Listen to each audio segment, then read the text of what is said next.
สุขสบายดีสุขีเจริญพรศรัทธาออกตนญาติโยมท่านใดที่มาชมคลิปนี้แล้ว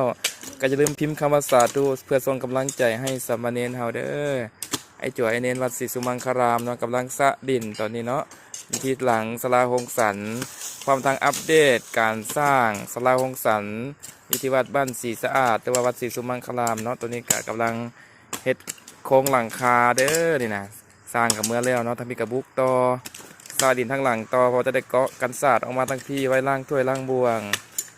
นี่ออกตนญาติโยมเฮากะมาซ้อนน้ำกันเด้อไอ้จอยเน้นกับมิตรภูห้าวหันเนาะมาแต่เวียกแต่งงานแล้วกลับมาบุกเวียกตัวนี้ต่อเนาะนี่ตั้งมุกตั้งใจเฮ็ดเวียกเฮ็ดงานสมานสามัคคีปองดองนี่คอนเฮ็ดกันหลายเด้อมันคอนเฮ็ดกันเลยออกแล้ว2-3คอนเนาะมืออื่นสิเก็บเด้อนี่เฮ็ดข่าวเนาะเจริญสุขเจริญพรเด้อสาธุ